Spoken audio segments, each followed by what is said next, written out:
The morning air hung heavy over the red dirt road that cut through rows of pecan trees like a scar across the land. The only sound was the steady clop of hooves. Dean Kessler, worn denim jacket buttoned to the top and black hat pulled low, rode his horse with a quiet intensity. He didn't speak. He didn't need to.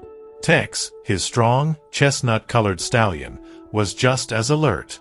His ears flicked back and forth, nostrils wide, catching a scent neither of them liked. Dean was no stranger to the wild. He'd lived on this stretch of Texas land his whole life, taking over the ranch after his father's sudden death 5 years back. The land was dry now, hungrier than it used to be. Wildlife had grown desperate, and lately, cattle had gone missing. But this ride wasn't about cattle.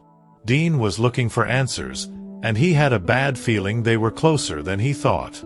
Without warning, a low, guttural growl echoed through the trees. A full-grown mountain lion leapt into the road, her claws scraping the earth as she landed in front of Texas. The horse reared back, eyes wide, panic kicking in. Dean gripped the reins with one hand and reached for the machete strapped to his saddle with the other. His heart pounded, but his face didn't flinch. He'd seen danger before, in storms, in fire, in men, but never like this. Behind the first lion, 3 more shapes appeared, smaller but fast, sleek, and just as threatening. Young cougars, nearly full-grown, stepping in line behind their mother. Dean's grip tightened. This wasn't random. This was a family, defending ground, or maybe hunting. Either way, he and Tex were in the middle of it. There was no running. If he turned Tex around, they'd be chased. If he stayed, well, he didn't have much of a choice either way. Dean took a slow breath. He wasn't just protecting himself. This land, this horse, this life, it all meant something. His father had died fighting for this ranch, and Dean had sworn he wouldn't let it fall apart. Not like this. Not to fear. Not to hunger. Not to fate. The cougar snarled and lunged, muscles rippling. Dean raised the machete, eyes locked on the beast. And in that split second before they collided, he realized this wasn't just a fight for survival. It was the beginning of a truth he had no idea was coming. The cougar's leap was faster than Dean anticipated. He swung the machete with practiced force, the blade slicing the air just inches from Tex's head. The steel caught the cougar's shoulder, not deep, but enough to send her crashing sideways into the dirt. Tex reared and stumbled back, his hooves kicking up clouds of rust-colored dust as he fought the instinct to bolt. Dean leaned forward, whispering calming words into Tex's ear, steadying him just long enough to assess the threat again. The mother cougar wasn't down for long. She rose with a growl, blood dripping from the wound, eyes burning hotter than the Texas sun. Behind her, the 3 younger ones circled, pacing like shadows, unsure whether to retreat or attack. Dean could see it in their movement. They weren't used to confrontation. They were learning, watching, waiting for their mother's lead. And Dean, battered and breathless, knew one wrong move would invite death from all sides. He dismounted. Slowly. Every muscle in his body screamed against the decision, but from the ground he could better protect Tex, and maybe control the field. The machete felt heavier now, not from weight, but from consequence. His boots crunched softly against the gravel as he stepped forward. The big cat growled again, a low, guttural sound that sent chills crawling up his spine. Dean held his ground, machete raised, breathing deep and slow. He wasn't hunting, but he'd kill if he had to. But something strange happened. The mother cougar didn't attack. She stepped back. Just once. Her eyes didn't leave Dean's, but there was hesitation. Pain. A flicker of something human in the wildness. Dean saw it, and he understood. She wasn't reckless. She was desperate. And he knew that look because it was the same one he'd seen in the mirror the day he buried his father and stood alone on dying land. Then, behind him, Tex whinnied sharply. Dean turned just in time to see one of the younger cougars had slipped behind them, crouched low, ready to strike. Everything froze. Dean shifted his stance, raised the machete again, and for a second, silence fell, the kind of silence that only comes before something breaks. That break never came. Instead, the mother cougar growled once, sharp and commanding. The young one backed off. The others followed. In a matter of seconds, the 4 cougars disappeared into the trees, swallowed by the morning haze. Dean stood there, chest heaving, coated in dust and disbelief. And in that strange, suspended moment, he couldn't help but wonder, why had they let him live? Dean stood motionless long after the cougars vanished into the woods. The stillness felt unnatural, like the land itself was holding its breath. He reached out and patted Tex gently on the neck, the horse still trembling beneath the sweat that clung to his coat. Dean whispered, "Easy, boy, easy now." But his own voice cracked, more shaken than he expected. He had stared down death, and somehow it had walked away. That wasn't luck. That was something else. As the adrenaline slowly faded, Dean crouched near the spot where the mother cougar had landed. The dirt was marked with blood, but not much. He scanned the tracks left behind. They weren't erratic or wild. They were controlled, purposeful. The big cat had been leading her young through the land, not hunting. That confirmed what he'd felt. They hadn't come for him. They had come through his ranch for a reason.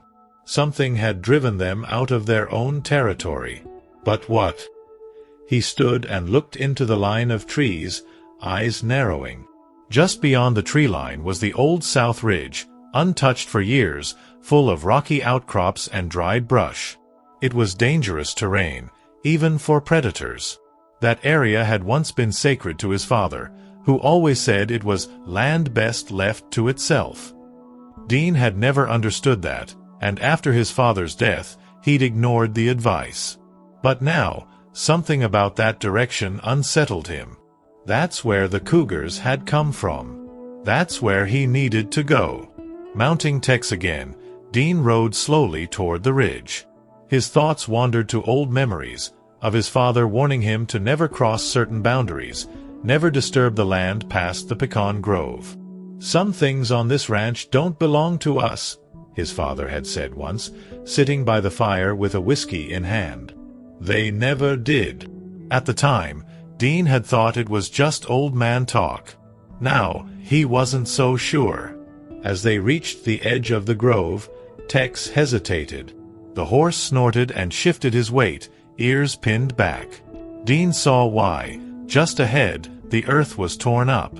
Large claw marks, more than 4 sets. Something else had passed through here recently. Something bigger. The cougars weren't just passing through. They were running from something. Dean felt a chill work its way up his back despite the heat of the day. He looked out across the dry ridge, the wind whispering low through the trees like a warning. He tightened his grip on the reins, jaw clenched. Whatever was out there, it had unsettled the predators. And that meant he needed to know exactly what he was riding into. Tex moved reluctantly, hooves crunching over dried leaves and cracked earth. The path to the South Ridge wasn't used anymore, not since Dean's father had passed. Overgrown branches brushed against Dean's legs, and thorns scraped the horse's flanks, but neither man nor beast turned back. Dean's eyes scanned the ground carefully. The tracks were fresher now, not just from the cougars, but something else. Larger. Heavier. Whatever had pushed those cats out wasn't ordinary. As they crested the hill, the trees thinned out into an open clearing. The wind picked up, carrying with it the smell of rot, faint but undeniable. Tex stopped cold. Dean dismounted and let the reins fall, his boots sinking into the soft soil. In the middle of the clearing, half covered by dirt and wild grass, something pale reflected the sun. He moved closer, kneeling as he brushed the earth away with his hand. Bones. Dozens of them. Rib cages. Jawbones. Skulls, not just animal, but something more. Dean's heart pounded. Some were clearly cattle, their tags still attached. Others, though, were stripped too clean, too methodically. There was no blood, no chaos. Just remains. As if something had claimed this spot as its own, and had been feeding here for a long time. Dean stood slowly, the weight of dread settling in his chest. This wasn't just a hunting ground. It was a graveyard. He turned to Tex, who paced anxiously at the edge of the clearing. The horse didn't want to be there, and neither did Dean. But something kept him rooted. In the far corner of the clearing, tangled in brush and thyme, stood an old wooden post, almost hidden beneath ivy and rust. Dean walked toward it, brushing the vines away, revealing the scorched edges of an engraved name, Kessler. His father had been here, and he'd tried to erase it. Dean's mind raced. Why would his father hide this place? What had he seen or done that made him keep it a secret? And why was it suddenly active again after all these years? Dean had grown up thinking he knew this land, every inch of it. But now he realized there were chapters missing. Dark ones. He looked back at the bones and the ridge behind him. He needed answers. And there was only one person still alive who might have them. His Uncle Henry, who hadn't stepped foot on the ranch in over 20 years. The road to Henry Kessler's trailer was nothing more than a faded dirt line, barely visible through the wild grass that had claimed it over the years. Dean hadn't spoken to his uncle in almost a decade, not since the funeral. Even then, the man had stayed at the edge of the crowd, hat low, refusing to meet Dean's eyes. Henry had left the family ranch under mysterious circumstances, and no one ever said why. But now, with the image of that bone-littered clearing burned into his mind, Dean knew he had no choice. Tex waited patiently near the gate while Dean knocked on the battered aluminum door. The sound echoed too loud for such a quiet place. After a pause, the door creaked open. Henry stood there, grayer and thinner than Dean remembered, his face deeply lined, like old leather left too long in the sun. His eyes, however, were sharp and cautious. He didn't say a word. "I need to talk," Dean said, voice dry. "It's about the ridge." Henry's expression didn't change, but his hand tightened on the edge of the door. He looked over Dean's shoulder as if expecting someone, or something, to follow him. Then he opened the door wider and gestured silently for Dean to enter. The inside of the trailer smelled of tobacco, coffee, and thyme. Old photos lined the walls, most of them from a life long gone. Henry sat down slowly and finally spoke. "You saw the clearing, didn't you?" he asked, his voice hoarse. Dean nodded.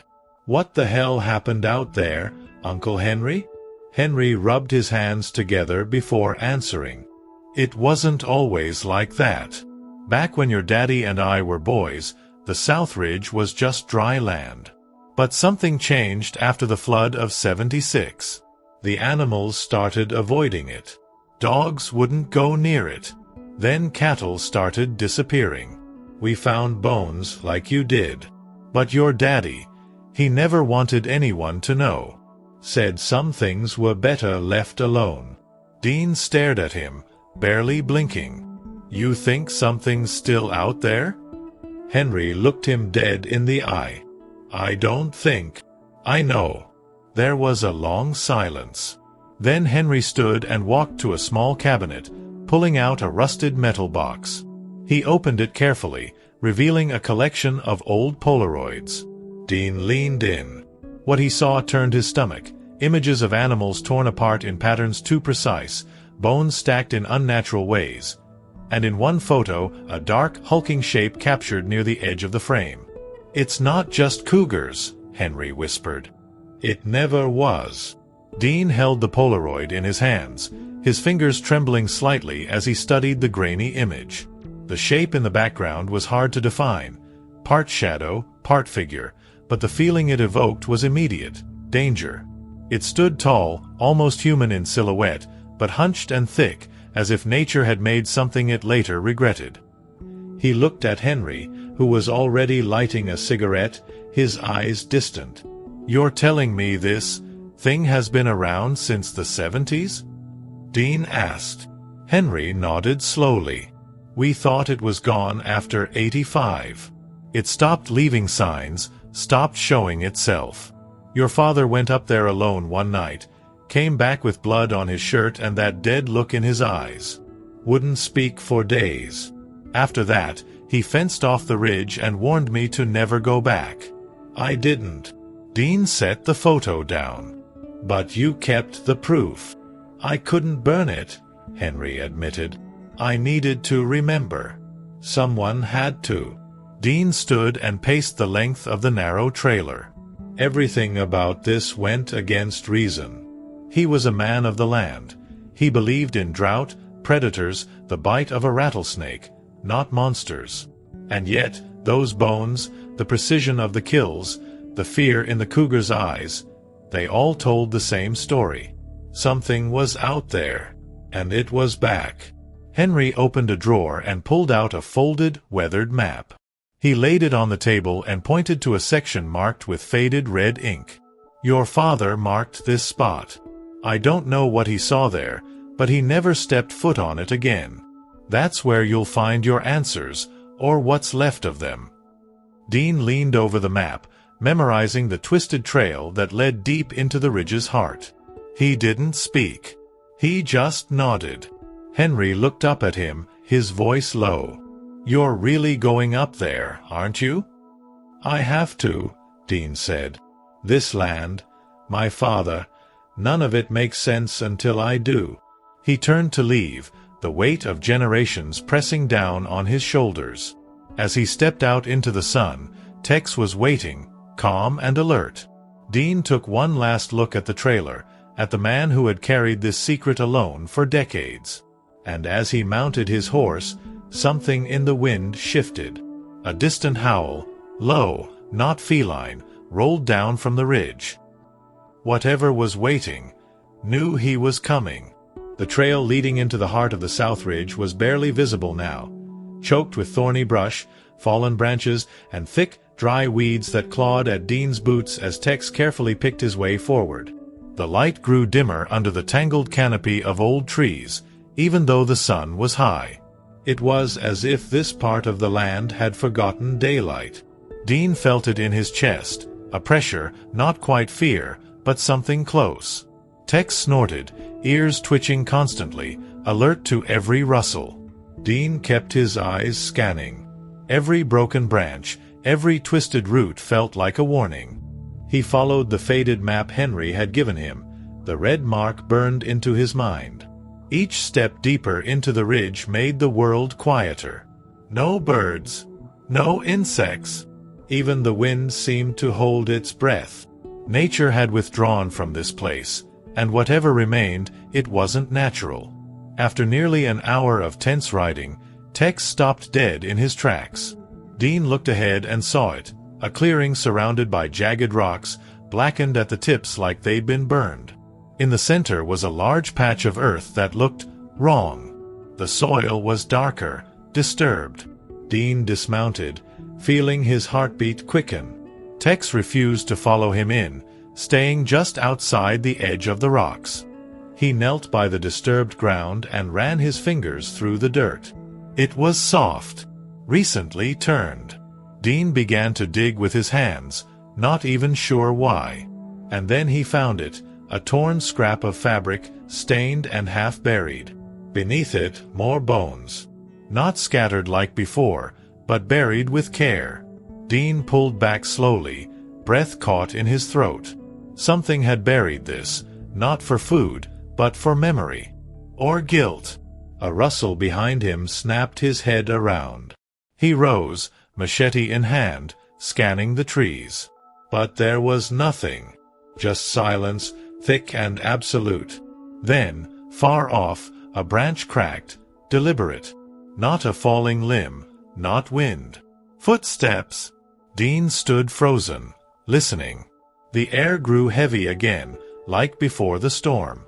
And then he saw it, for just a second, a shadow tall and hunched, watching him from the tree line before vanishing into the brush.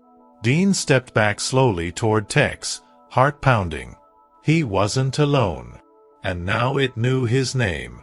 Dean backed away from the clearing, keeping his eyes locked on the spot where the shadow had appeared.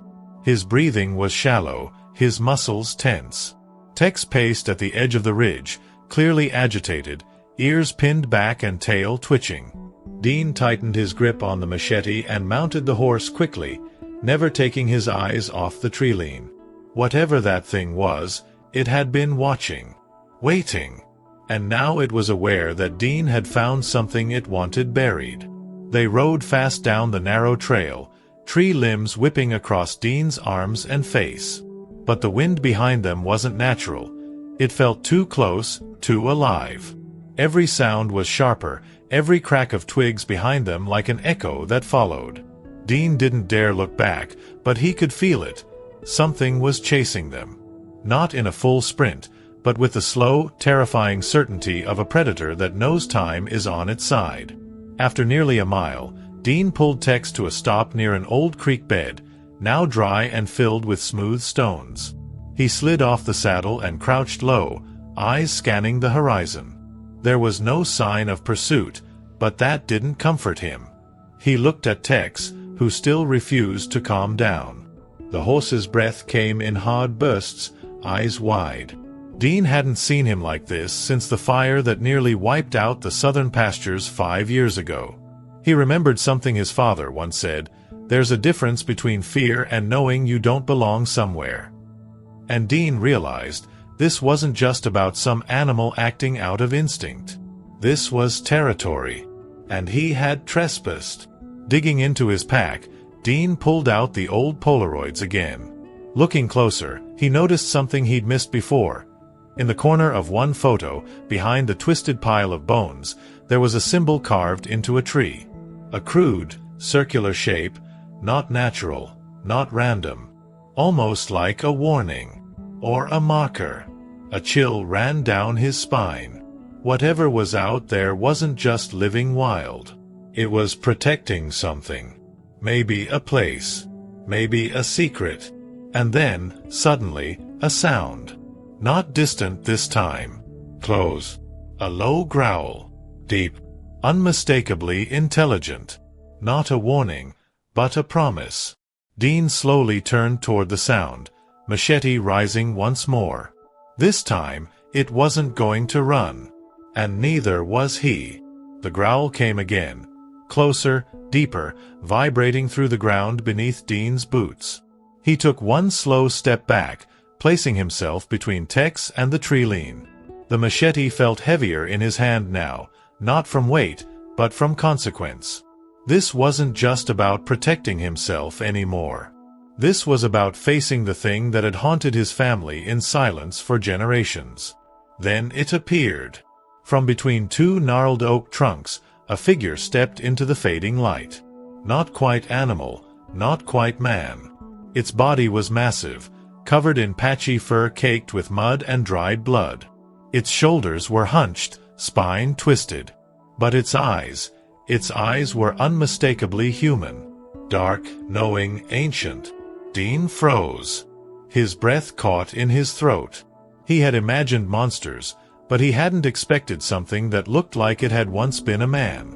And then came the whisper, not spoken aloud, but carried in the wind like a memory. "Some things on this ranch don't belong to us." Dean's father's voice. He staggered back, mind reeling. It didn't make sense, but deep down, some part of him already knew. His father hadn't just feared the creature. He had known it, protected it, maybe even helped bury its secrets. Dean remembered the warnings, the fenced-off land, the nights when his father would sit silently by the fire, staring at the ridge. This creature, whatever it was, had been a part of the Kessler land long before Dean was born. The beast didn't charge. It watched, studied, as if waiting to see what Dean would do. Machete raised, heart pounding, Dean took a step forward instead of back. "I'm not afraid of you," he said aloud, his voice unsteady. "But I'm not letting this keep going." The creature tilted its head, and then it lunged. Dean barely had time to swing. The machete struck its shoulder, bone meeting steel with a sickening crack. They crashed to the ground, rolling over dirt and roots, snarling and struggling.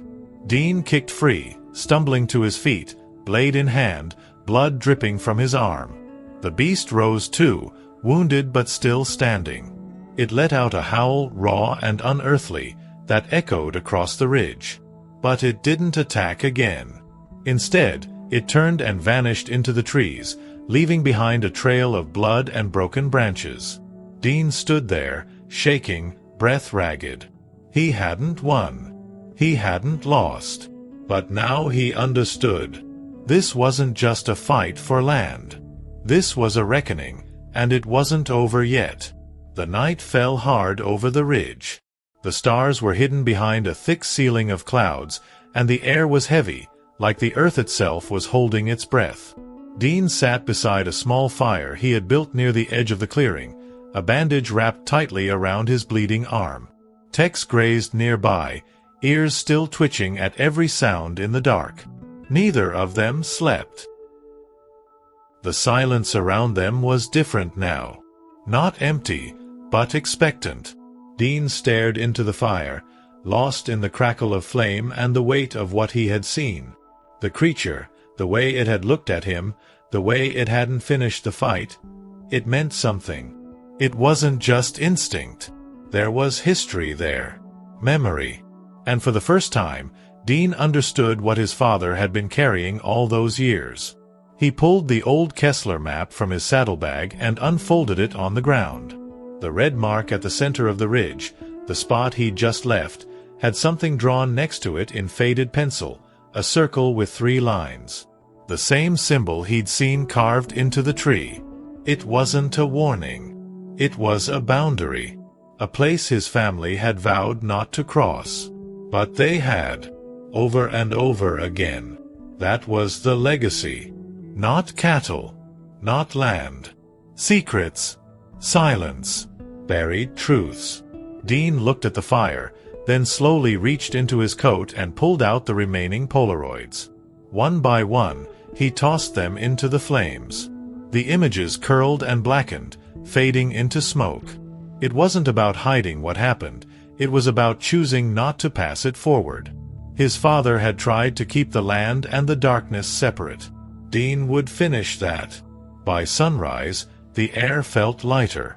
The ridge no longer pulsed with that unspoken tension. Tex stood calm, as if sensing that something had shifted. Dean saddled up slowly, taking one last look at the clearing behind him. He wouldn't tell anyone what he saw. Wouldn't write it down. The land would be respected again. The boundaries restored. Not out of fear, but out of honor. As he rode back toward the ranch, the wind picked up behind him, rustling the trees in a low whisper. It no longer sounded like a threat. It sounded like relief. And Dean Kessler knew, for the first time in a long time, that the past had been faced and the land could finally rest.